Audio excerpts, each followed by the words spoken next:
Will you please pray with me? May the words of my mouth and the meditations of all our hearts be acceptable in your sight, O Lord, our rock and our Redeemer. Amen.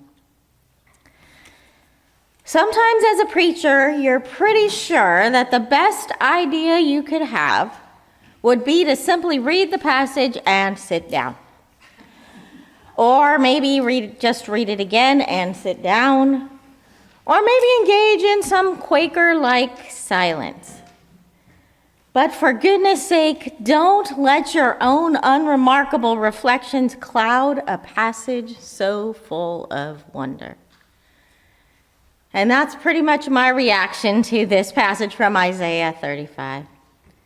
I can't improve on this imagery. I can't increase this passage's energy or beauty. And so in this moment, I can only hope that I will not get in the way.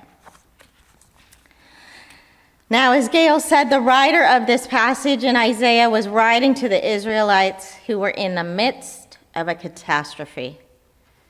They were in exile and had lost everything they had ever known: their land, their homes, their communities, their temple. And we can imagine that they were filled with terror and anxiety, depression, and a sense of dread. And we are no strangers to these experiences in our modern times. Just this week, people in Florida suffered their second catastrophic hurricane in 2 weeks, with many losing everything. We've also heard the experiences of immigrants fleeing their homelands due to being terrorized by violence and the collapse of their societies. And I know for many of you, like me, this election season has us full of anxiety and a sense of dread. We also experience our own personal catastrophes when we lose a loved one, or we cope with a serious health issue for ourselves or for someone we love, or we struggle with our own mental health. We know what it is to feel like we are in a barren desert, a wasteland, abandoned. We feel it in our bodies and in our souls. The fear, anxiety, and depression that catastrophe brings.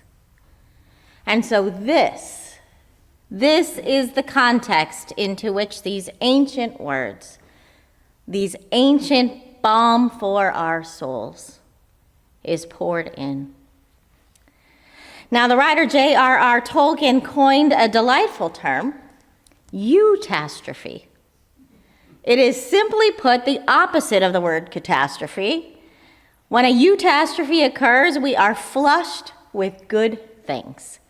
We get dizzy with joy, filled with happiness, delirious with excitement. And the day will come, Isaiah says, when that experience will characterize our everyday living. It reminds me of the well-known verse from Psalm 30, which says that weeping may endure for the night, but joy comes in the morning. And according to the prophet, this joy will be tangible and palpable, such that sadness and despair will evaporate into thin air. Sorrow will dissipate the way a strong wind can blow every cloud out of the sky, so as to leave behind nothing but a blue sky so achingly beautiful as to make tears leap to your eyes. And that's a beautiful thought, right? But it is so hard to believe, especially when times are anxious and people are suffering.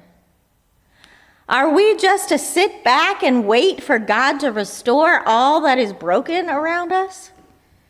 Leave it all in God's hands with blind faith that everything will somehow be okay? I don't think this is what the prophet Isaiah is saying here.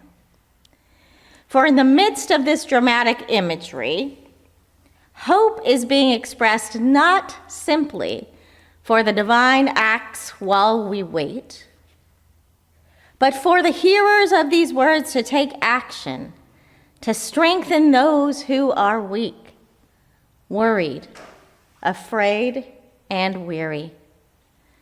To tell those who worry, those who are anxious and fearful, take strength, have courage. There is nothing to fear. Look, here, your God. Right here is your God. I thought about this text this week when I read one of Deacon Frank's Facebook posts, Deacon Frank, who's the executive director of Operation Night Watch, in which he details an encounter he recently had with an unhoused person on the street. Here is what Deacon Frank wrote. We found M sprawled on the sidewalk, mid-morning, no shoes or socks, a wheelchair on top of him, some evidence on him and nearby that he was having a hard time keeping his food down. We are grateful that the nearby business owner had not yet chased him away. As we gently approached, a wary eye peeked out from just below his rain-soaked hood. His first request was for a cigarette so he could open his lungs. We didn't have any on us, but he still allowed us to stay and chat. He desired to get up and needed our help. My companion and I lifted him, dead weight, to his feet. He could barely stand. We got him seated back in his chair. My colleague took off to grab a blanket and some socks, just to help him through the morning chill. In the quiet moments, Em and I talked about what the day or even the next hour might look like. He hoped to get to a nearby clinic to have his leg looked at, as his left calf was swollen to twice the size of his right. In the depths of our chatting, he shared that his deepest hope was to reconnect with family. A beautiful desire. We hear this desire so often from both sides, those on the streets and also the housed community who long for the safe return of their loved ones who are out there somewhere. He also wondered if they would accept him, which is a common concern, but most often unfounded. The lie that often prevents reunion is the thinking that we can't be welcomed back, or that we can't apologize or be forgiven.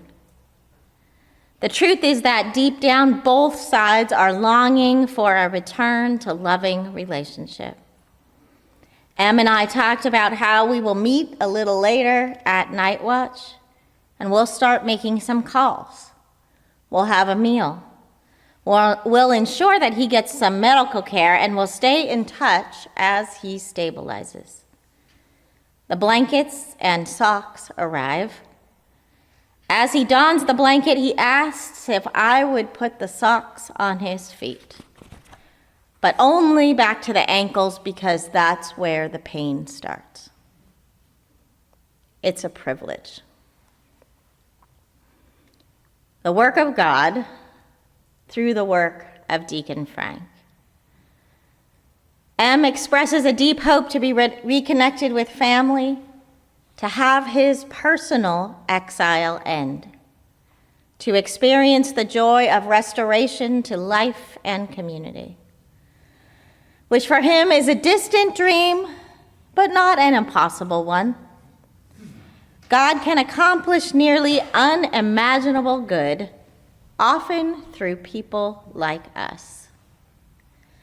And we at CCMI get to be a part of it, and part specifically of this story, with our support of Operation Night Watch, through the socks we donate annually, through our monthly sandwich making, and through the other ways we support their work. And it is a holy responsibility. It's about seeing God at work in ways that are surprising and beautiful in order to create a different and better world in the midst of the one that is crumbling all around us. So the realm of God is not something we merely sit back and wait for. Instead, it is one we can enact every day, much like our shared breakfast volunteers did this morning. It is people like us. It is we ourselves who exercise muscles of faith and effort, who heal bodies as well as souls. It is we that work toward ecological healing, toward recreation of healthy habitats in our yards, through our solar panels on this very church. It is we who help find order in chaos and hope in despairing hearts. St. Augustine defined the word sacrament as a visible sign of invisible grace. We as the church are not just called to hear and see sacramental glimpses of restoration and joy, but to also become such sacramental glimpses ourselves. To become visible, audible, encouraging signs for a weary, fearful world. Be strengthened. Do not fear. Rejoice. We can encourage one another as we encourage the world.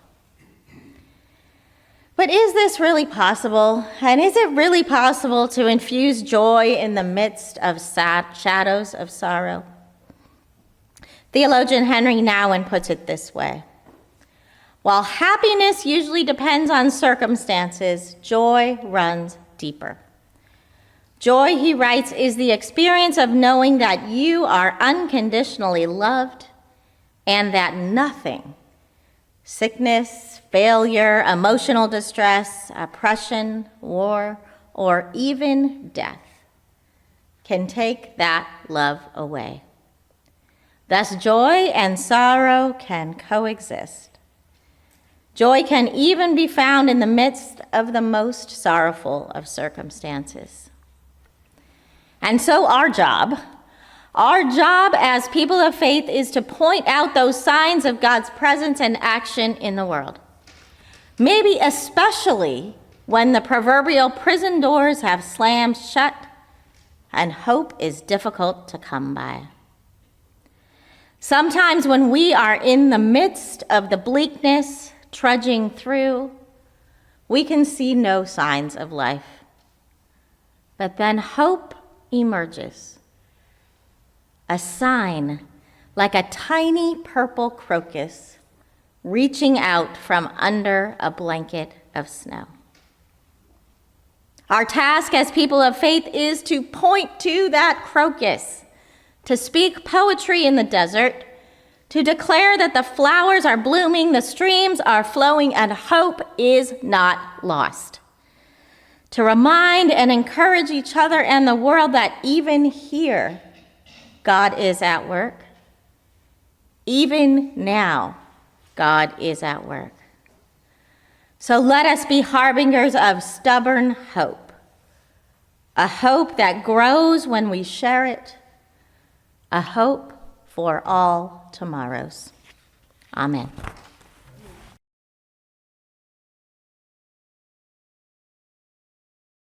Today and always.